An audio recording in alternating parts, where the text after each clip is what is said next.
Hellcat.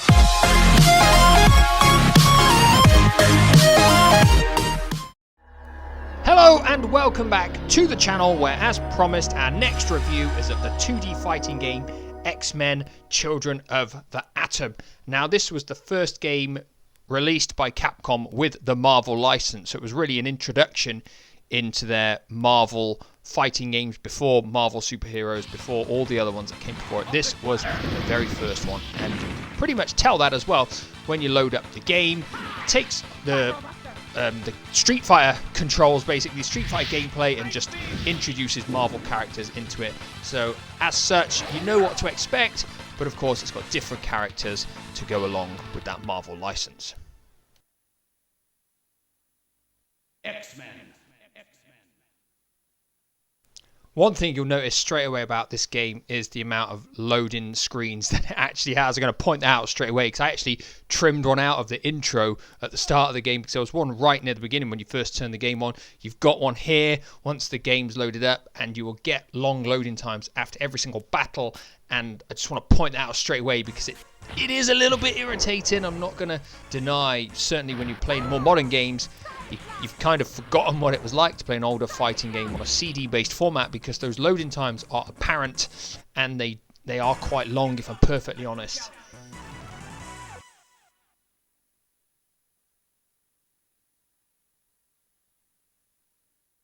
But once you've finally loaded up, you've got your arcade mode, your versus mode, your survival mode, group battle mode, and option mode. They're all pretty self-explanatory. The options are pretty straightforward: difficulty, time limit, game speed, which you can change before every fight, your button configuration, pretty standard Street Fighter controls there, special moves, and yeah, stereo and mono sound. Going into arcade mode, you load up. Of course, there's a loading screen before it doesn't go straight into it. You've got to wait a good 10 seconds before you actually get to your character select screen, where you realise you've got Wolverine, Cyclops, Storm, Iceman, Colossus, Psylocke, Silver Samurai, Spiral, Sentinel, and Omega Red. So obviously you've got a mixture of the X-Men and their opponents. One thing I want to point out is that this game came out during the time that the X-Men cartoon was really big and popular, and so when I bought this game I had no knowledge of the characters in the game, but I genuinely thought it was going to include more of the ones from the TV series like Beast, Gambit, who's my favourite, Jubilee, Rogue, Jean Grey. None of those are playable characters in the game. You do see Jean Grey briefly at the end, you see Professor X briefly at the end, but all the other X-Men, they are not in this game at all. And it only has 10 selectable characters. There's no secret ones to unlock. You can use Akuma from Street Fighter in versus mode if you input a cheat code, but that is it in terms of playable characters. It's only got 10, so I'm not going to deny I was pretty disappointed only having 10 characters. I've never played the arcade game, so I'm assuming there's only 10 on that as well. But looking back, it was 1996, but I still kind of felt there probably could have been more definitely X-Men characters in the game.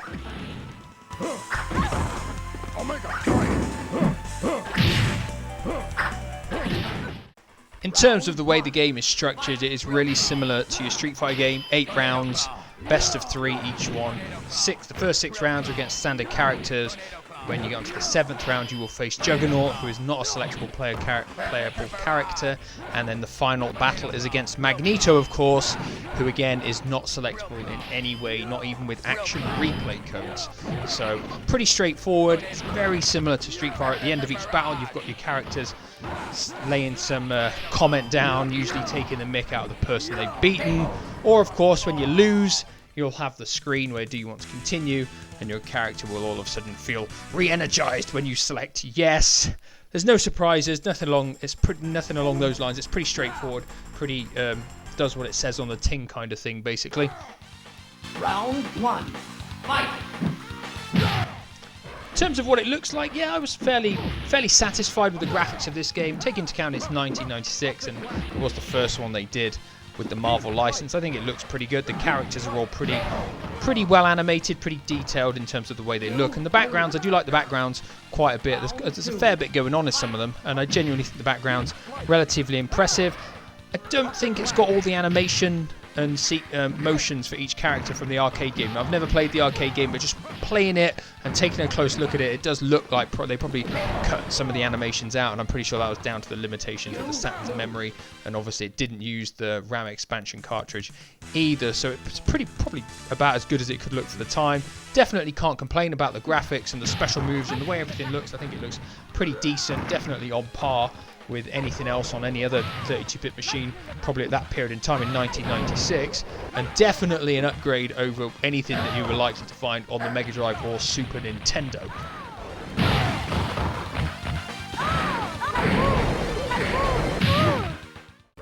In terms of all the sound effects and the music obviously a big upgrade over anything you'd expect to find on the 16-bit generation before. Definitely decent quality music, really suits the game as well, and I found that with a lot of games of this era.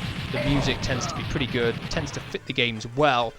Similar though to Buster Move 2 that I reviewed last time, the sound quality of some of the effects and the voice sampling isn't very good. It's definitely more along the lines of what you'd expect from a cartridge-based system.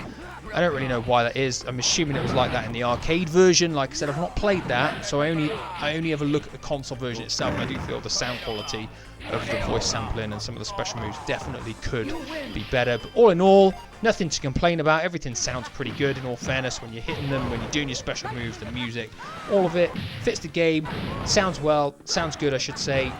I haven't got any complaints.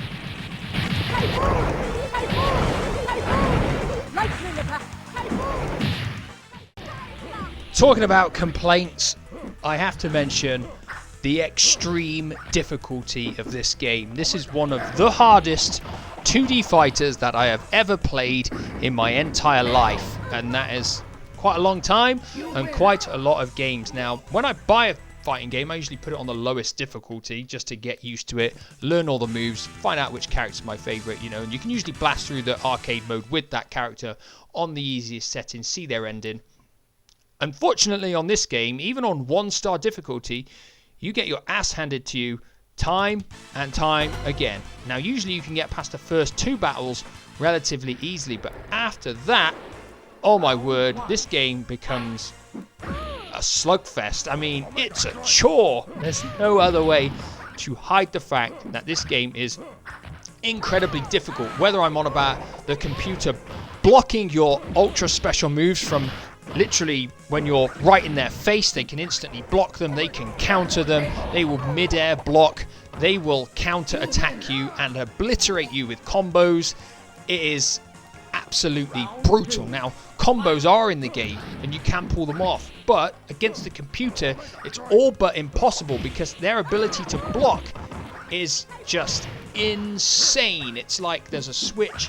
I found the computer can counter your special move as you're inputting the directions to do it. They will jump over the top of it before you actually pull off your attack, and it is unbelievable, and it is irritating, it is frustrating. It actually kills the enjoyment of the game in 1-player mode. It really does. And the only way I've completed this game is by turning on an action replay code for Infinity Health. That's the only way I've defeated Magneto. I've got to Magneto myself without using the cheat code, but defeating him is just, you can spam your special moves over and over again and he will block the lot and then just obliterate you. It is that brutal. I mean, I cannot stress how difficult this game is.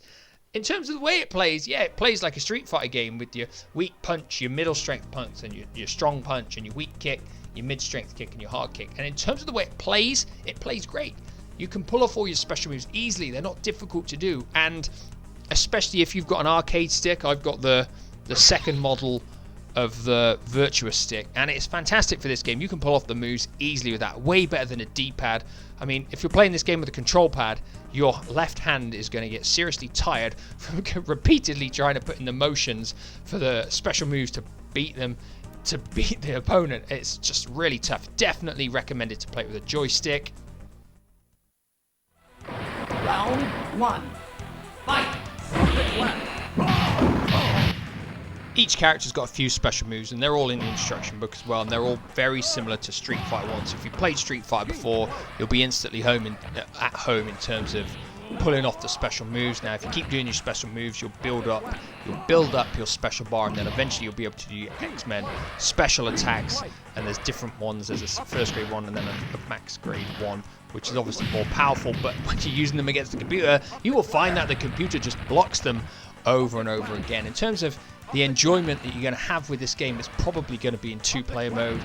Much more even contest, I think, in two-player mode, and as a result, much more enjoyable.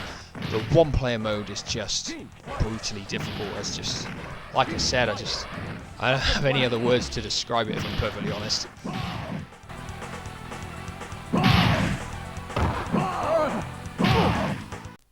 The big question then, I suppose, is how does it hold up today, and is it worth buying it?